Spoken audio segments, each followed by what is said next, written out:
As he watches the 2020 Democratic candidates fire up campaign crowds, President Donald Trump is itching to upstage them with rallies of his own.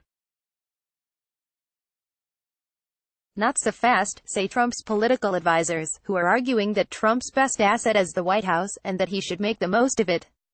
The rambunctious rallies can come later, they say. For now, Trump's Republican allies and campaign officials believe an early re-election strategy built around his role as chief executive in dignified settings like the Oval Office and the Rose Garden will carry more weight with voters than his signature freewheeling arena speeches.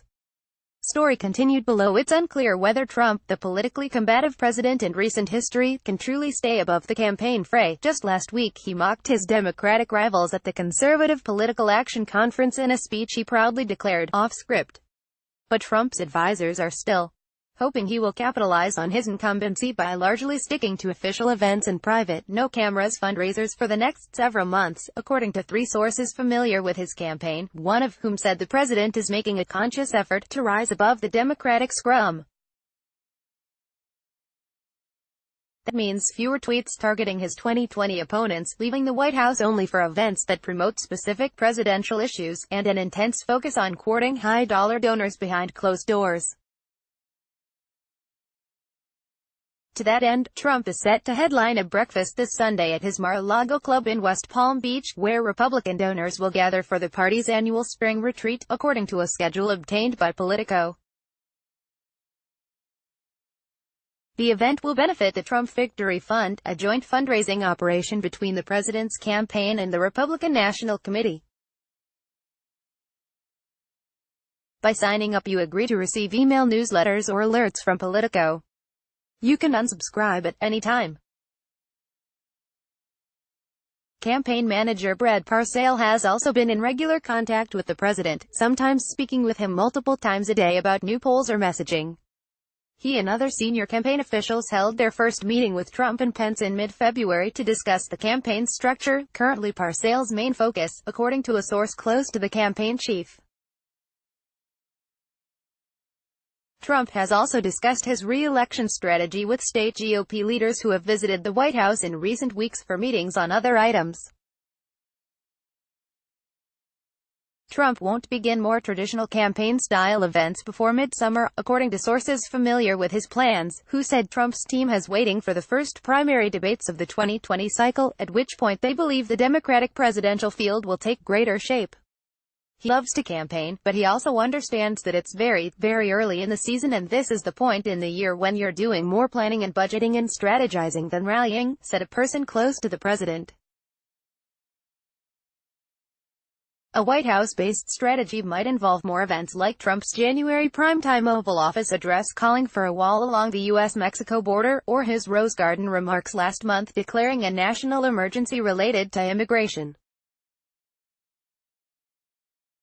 Even if Trump wraps himself in the trappings of his office and remains disciplined during official activities, it won't automatically mean that voters will start seeing him as a more traditional president, according to Kyle Kondik of the University of Virginia Center for Politics. Part of the president's problem and why his approval rating has been persistently weak is because the public does not perceive him as being particularly presidential, Kondik said. So I do wonder if a president like Trump can actually pursue a Rose Garden strategy, because ultimately it seems like the president relishes most the opportunities to criticize his opponents and receive the adulation of his crowds. The early glimpse into Trump's campaign schedule comes as his team continues to build out his 2020 campaign machine. On Wednesday, the campaign announced its three newest hires, two Capitol Hill veterans, Matt Wolking and Aaron Perrine, and Zach Parson, a former White House communications official, who've been tasked with disseminating our message, fighting off attacks and fake news, and concentrating on our opposition, according to a press release. Trump's schedule is of course subject to change, especially if a clear frontrunner emerges on the Democratic side earlier than expected. The 72-year-old president, who is known to enjoy campaigning more than governing, spent nearly twice as much time out on the trail during the 2018 midterm cycle than Barack Obama did in 2014.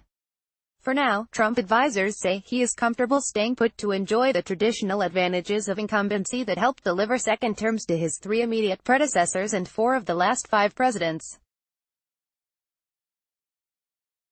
They include the unrivaled national attention commanded by a sitting president, whose every utterance is newsworthy. Incumbents can also tap the existing infrastructure from their first campaigns, and appeal to voters' aversion to risk.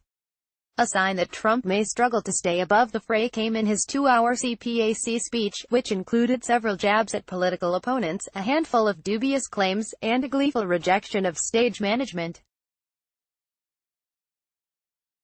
"You know I'm totally off script right now. And this is how I get elected, by being off script," Trump told the adoring crowd. "And if we don't go off script, our country is in big trouble, folks." Alex Eisenstadt and Nancy Cook contributed reporting. Jump to sidebar section.